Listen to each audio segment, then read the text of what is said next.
ሰላም ሰላም፣ እንዴት ናችሁ ወገኖቻችን? ዛሬ እንግዲህ በአዲስ ርዕስ መተናል ማለት ነው። በህልም ግንኙነት ሲደረግ ትክክለኛው ፍቺ ምንድን ነው ይባላል። ይሄም ከጤና አንጻር እናየዋለን ማለት ነው። በህልም ወሲባዊ ወይም የጥንዶች ግንኙነት ማድረግ በባህላዊ በስነ ልቦና እና በሃይማኖታዊ እይታ የተለያየ ፍቺ አለው። አንደኛ የስነ ልቦና እይታ ወይም ሳይኮሎጂካል ቪው ይባላል። በስነ ልቦና ዘንድ ህልም ውስጥ ስሜታችን፣ ምኞታችን ወይም ጭንቀታችን ማንጸባረቂያ ነው በህልም ማለት ነው። ከእነዚህም ውስጥ ከስሜትና ከግንኙነት ጋር ከባለቤቱ ጋር ወይም ከፍቅረኛው ጋር በህልም ግንኙነት ማድረግ በመካከላቸው ያለውን ትልቅ የፍቅር ስሜት ሊያሳይ ይችላል። ሁለተኛ አዲስ ባህሪን ወይም ማንነት መቀበል። አብዛኛውን ጊዜ በህልም ከሌላ ሰው ጋር ግንኙነት ማድረግ ያንን ሰው መመኘት ብቻ ላይሆን ይችላል። ይልቁንም በዚያ ሰው ላይ የሚያደርገውን የሚያሳየውን የሚታየውን ጥሩ የሆነ ባህሪ፣ ለምሳሌ ራስ መተማመን ሊሆን ይችላል፣ ጥንካሬ ሊሆን ይችላል፣ ፈጠራ ሊሆን ይችላል፣ በራሱ ህይወት ለማስገባት ወይም ለመውሰድ የሚፈልግ ምልክት ነው። ሶስተኛ የጎደለ ነገር መፈለግ። በነባራዊ ህይወቶ ውስጥ የስሜት የትኩረት ወይም የቅርበት ክፍተት ካለው በህልም ለማሳካት ሊሞከር ይችላል ማለት ነው። ሁለተኛ ባህላዊ ወይም ደግሞ በመንፈሳዊ እይታ ስናየው ደግሞ በተለያዩ ባህሎችና ሃይማኖት አስተምህሮች ውስጥ እንዲህ አይነቱ ህልም በተለያየ መንገድ ሊተረጎም ይችላል። አንደኛ አንድነትና ስኬት። በአንዳንድ ባህሎች ህልሙ ከሌላ አካል ወይም ሀሳብ ጋር መዋሃድን፣ አዲስ ስምምነትን ማድረግ ወይም በስራና በህይወት ውስጥ ስኬታማ መሆንን ሊያመለክት ይችላል። ሁለተኛ መንፈሳዊ ውጊያ ወይም የህልም ሌሊት። ብዙ የመንፈሳዊ አስተምህሮዎች በተለያየ በሀገራችን ባህል በህልም ተደጋጋሚ ግንኙነት ማድረግ የመንፈሳዊ ረብሻ ወይም የሌሊት ባል ሚስት መንፈሳዊ ትግል ምልክት ተደርጎ ሊወሰድ ይችላል።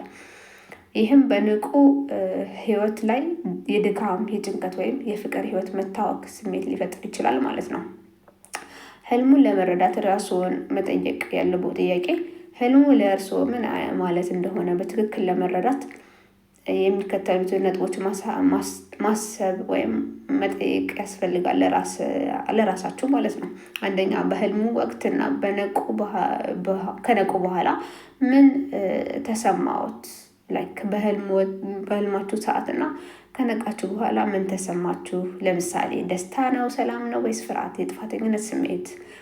ሁለተኛ በህልሙ አብሮት የነበረ ሰው ማን ነው? የሚያውቁት ሰው ነው፣ እጮኛ ወይስ የማያውቁት ሰው ነው? እሱን ራሳችሁን ትጠይቃላችሁ ማለት ነው። ሶስተኛ አሁን በህይወቶ ውስጥ ያለው ስሜት ሁኔታ ምን ይመስላል?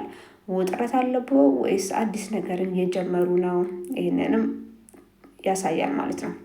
ስለዚህ ህልም አብዛኛውን ጊዜ የአእምሯችን ዕለት ተዕለት ውጥረትና የስሜት እንቅስቃሴ መሰናበቻ ወይም ፕሮሰሲንግ ሲስተም ቢሆንም ሁልጊዜ ወደፊት የሚሆነን ነገር ትንቢት አይናገርም። ህልሙ ጭንቀት የሚፈጥርበት ከሆነ ወይም ተደጋጋሚ የስነ ልቦና ባለሙያ ወይም ከመንፈሳዊ አባት መሪ ጋር መማከር ያስፈልጋል ማለት ነው። ውስጣቸው የሚረብሽ አይነት ህልም ከሆነ ማለት ነው። ስለሆነም ህልም ሰፊና በርካታ ሚስጥራትን የያዘ በመሆኑ ጉዳዩን የበለጠ ጥልቀት ለመመልከት የሚከተሉትን ተጨማሪ ነጥቦችን ማየት ይቻላል ማለት ነው። አንደኛ በህልሙ የተሳተፈው ሰው ማን ነው የሚል ነው። በህልም ውስጥ አብሮት ያለው አካል ማን እንደሆነ ትርጉሙን በእጅጉ ይለውጠዋል። አንደኛ የቀድሞ ፍቅረኛችሁ ነው። አሁንም የቀድሞ ፍቅረኛውን ይፈልጋሉ ማለት አይደለም።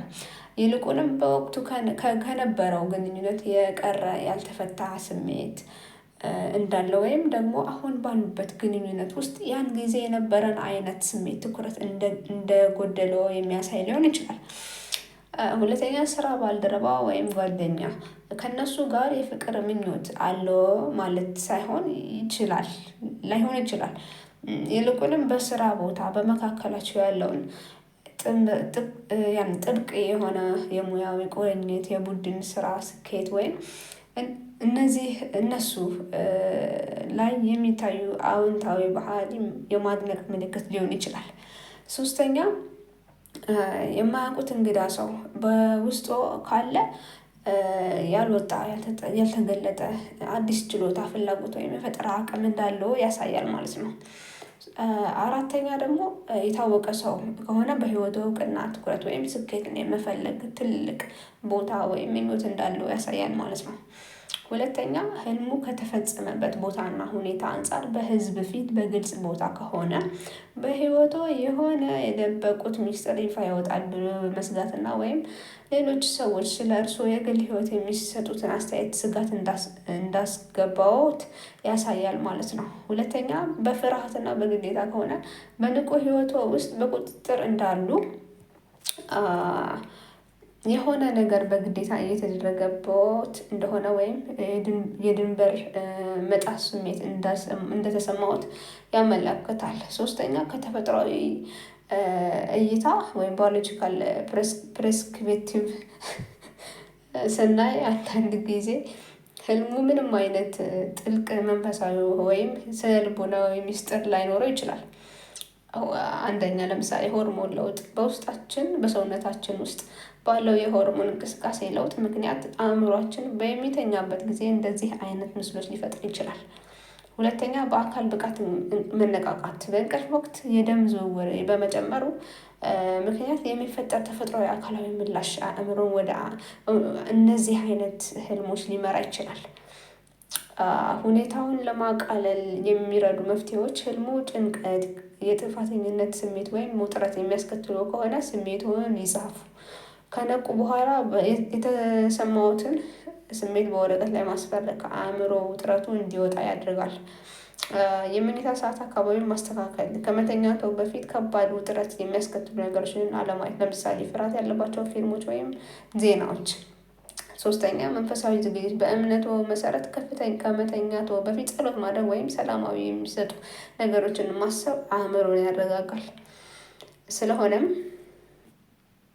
ስለሆነም ጉዳዩን አሁንም በበለጠ ዝርዝር ለማስረዳት ህልሙ የሚከተልበትን ጊዜ፣ በህልሙ ውስጥ ያሉትን ሌሎች አካላዊ ምልክቶችና ስነ ልቦና አተና ዘዴዎችን ወይም ጨምረን እንመልከት ማለት ነው። አንደኛ የህልሙ ሰዓትና ድግግሞሽ ህልሙ የሚከሰትበት ጊዜና ምን ያህል ጊዜ እንደሚደጋገም የራሱ የሆነ ትርጉም ሊኖረው ይችላል። አንደኛ አልፎ አልፎ የሚከሰት ከሆነ ሙሉ በሙሉ ተፈጥሯዊ የሆነ አእምሮዊ ስሜት የሆርሞን ማመጣጠኛ ሂደት ነው። ምንም አይነት ስጋት ሊገባው አይገባም።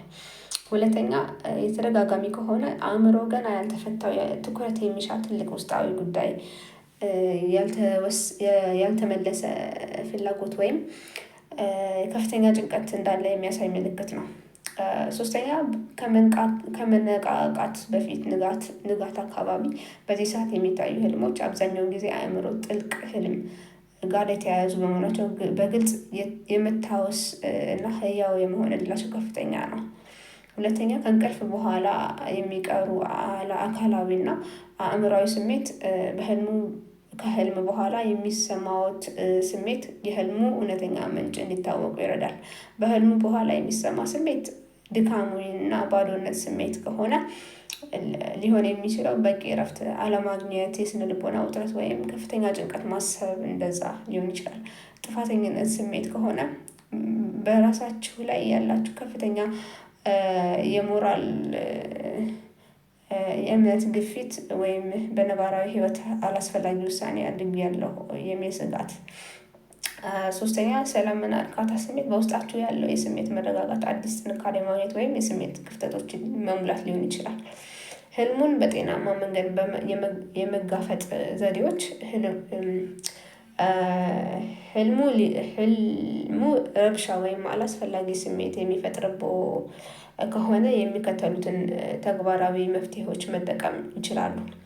አእምሮን ትኩረት ማዞር ህልሙን እንደ መጥፎ ግብረ መልስ ወይም እንደ ጥፋት ሳይሆን አእምሮ ቀን ያከማቸውን ውጥረት ለማስወጣት የሚያደርገውን ተፈጥሯዊ ጥረት እንደሆነ አድርገው ይውሰዱት። የመኝታ ልማድን ማስተካከል ከመተኛትዎ በፊት ከባድ ምግብ አለመመገብ፣ ስልክ አለመመልከት እና ዘና የሚያደርጉ ልማዶችን ለምሳሌ ሙቅ ውሃ መጠጣት፣ መጽሐፍ ማንበብ ማከናወን ማለት ነው። የጽሁፍ ልምድ ህልሙን ከሚያዩበት ጊዜ የተሰማውን ፍርሃት ወይም ጭንቀት ጽፎ ማስቀመጥና በኋላ ላይ ያለን የወረቀት ማስወገድ ለአእምሮ ነፃነት ይሰጣል። ስለዚህ ዛሬ እንግዲህ ያየነው በጣም ሰፊ ትምህርት አይተናል ማለት ነው። ብዙ አይነት ህልም ፍቺዎችን አይተናል። እኛ በተለምዶ የምናየው ህልም ተቃራኒ ነው የሚተረጎመው ምናምን የሚባል ነገር እሱ አይሰራም ማለት ነው። አሁን ውድቅ ሆኗል። ለማንኛውም የዛሬ የነበረን አጀንዳ ይሄ ነበረ። እንግዲህ በሌላ ጊዜ ደግሞ በሌላ አጀንዳ እንመጣለን ማለት ነው። ስለሆነም ይሄም ከጤና አኳያ ሰፊ የሆነ ሚና አለው ታውቃላችሁ፣ ሰፊ የሆነ። ስለዚህ ዛሬ እንግዲህ ይሄን አይተናል ማለት ነው። ነገ በሌላ አጀንዳ እንመጣለን። ሰላም ቆዩ። ቻው።